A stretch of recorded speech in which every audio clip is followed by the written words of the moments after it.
Bueno, nuestro siguiente ponente es Joaquín Campos Rosa, licenciado en Ciencias Químicas y doctor por la Universidad de Granada. Trabajó en el University College de London. Ha publicado 120 artículos en revistas internacionales de alto impacto dentro del ámbito de química orgánica, química médica y cáncer. Él nos va a hablar del sugerente mundo de la investigación químico-farmacéutica, mi experiencia en el desarrollo de fármacos. Gracias.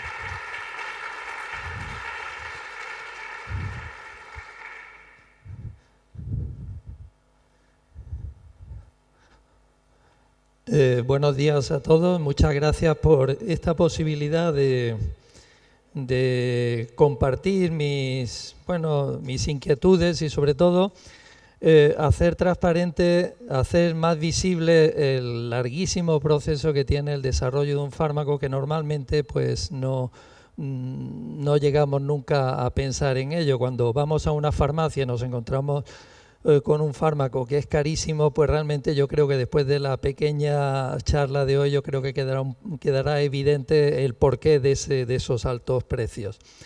Bien, encontrar la investigación de fármacos es algo muy complicado, es algo que implica normalmente un proceso muy parecido al de encontrar una aguja en un pajar, es decir, un proceso muy difícil, largo, tedioso y sobre todo económicamente nada rentable.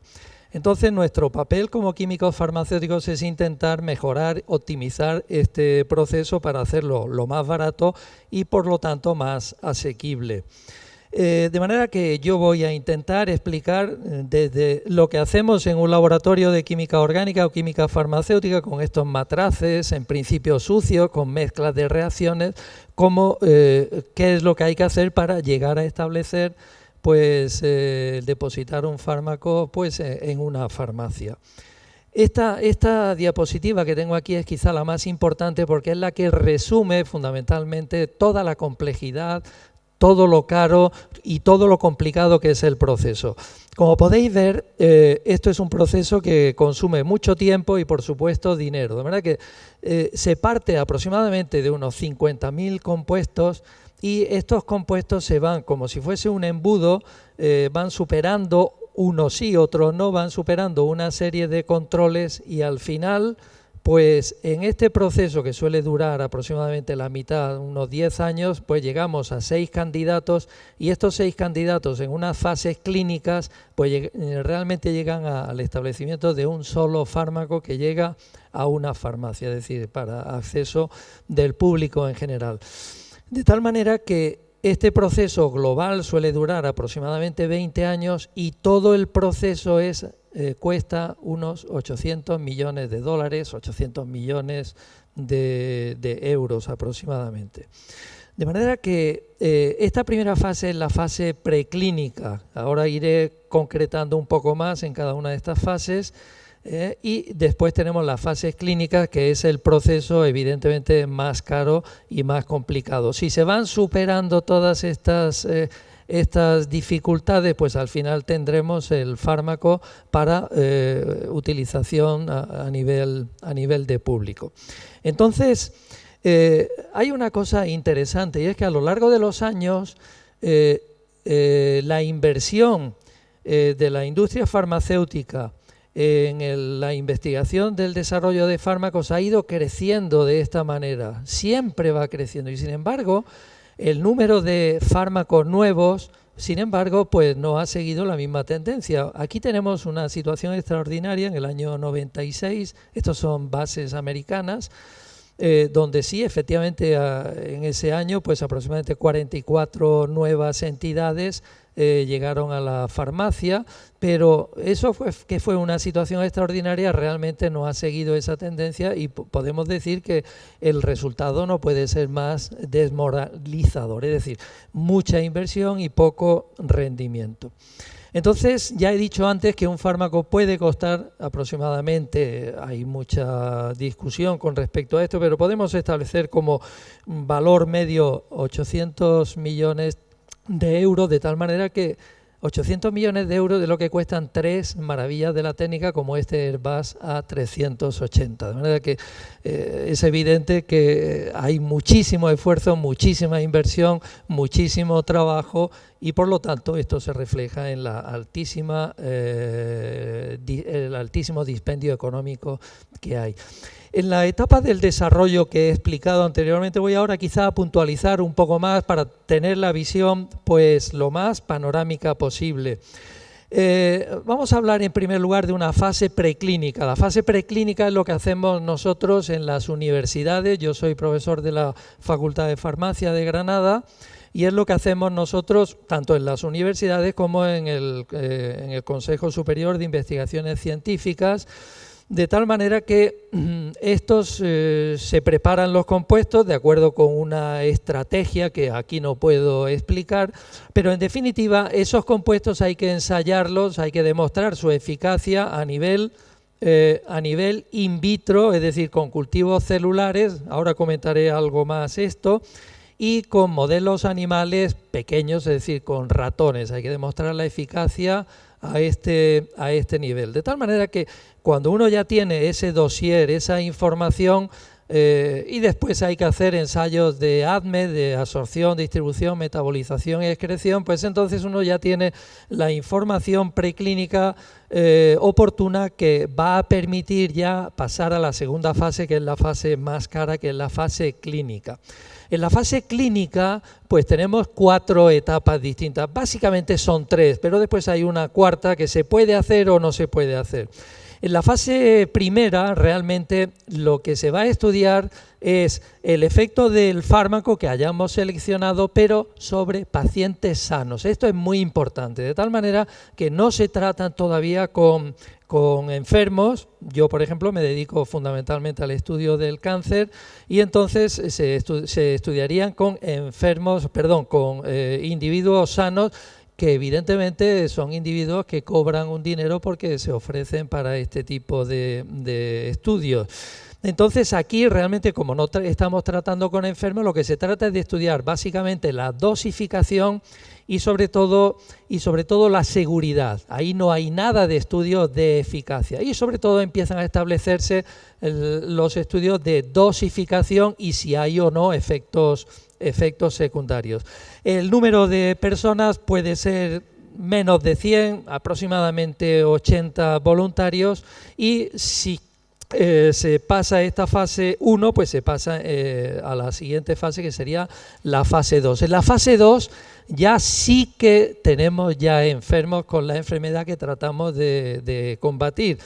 Y en este caso, claro, los datos anteriores de dosis, de efectos secundarios, realmente son muy interesantes para aplicarlos en este caso, pero la contribución más importante es que aquí la seguridad que ha sido estudiada previamente se va a aplicar, pero sobre todo ya interesa tener datos de la eficacia, ¿de acuerdo? Entonces, después de superar también se estudian pues los métodos de distribución oral, intravenosa, intramuscular, etcétera. Estudios normalmente complejos.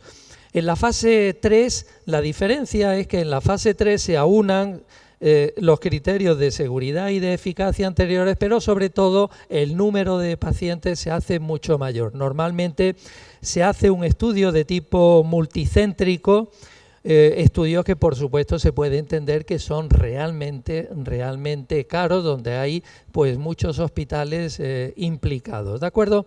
Entonces, cuando se pasa ya esta fase 3 y es la fase de máxima alegría, porque ya realmente uno ya tiene el fármaco ya a punto de salir, pues realmente hay autoridades competentes, como por ejemplo la FDA americana o la Agencia Europea del Medicamento, que dan la autorización pertinente para que el fármaco pueda lanzarse al mercado, ¿de acuerdo? Puede ser que uno que no consiga esto, es decir, uno puede haber superado fase 1, fase 2 y cuando llega a la fase 3 pues el producto caiga y entonces no llegue a nada.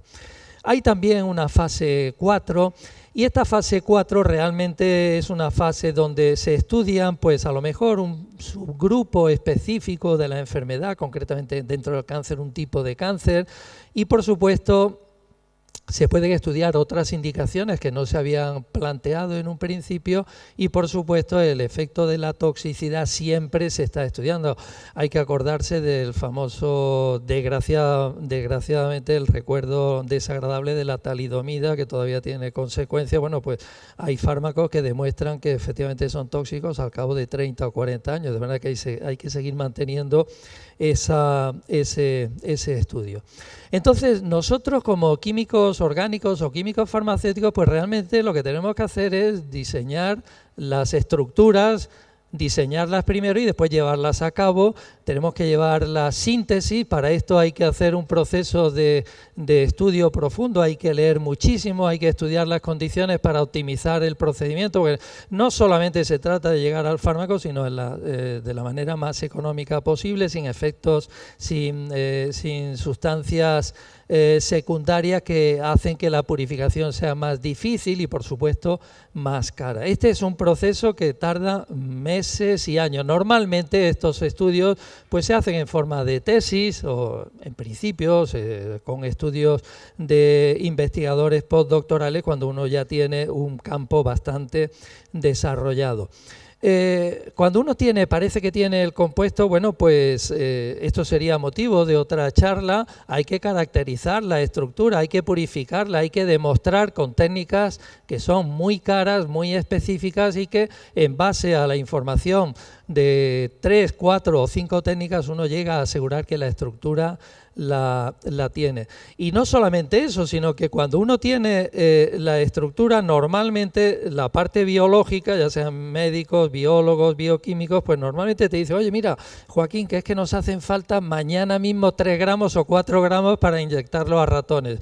Y la gente pues piensa que es que los compuestos salen de la nada y realmente obtener 3 o 4 gramos es realmente muy duro y no es nada fácil. De tal manera que realmente es un trabajo donde uno tiene que estar poniendo evidentemente siempre en marcha pues toda la inteligencia para intentar solucionar todos los problemas que se van presentando.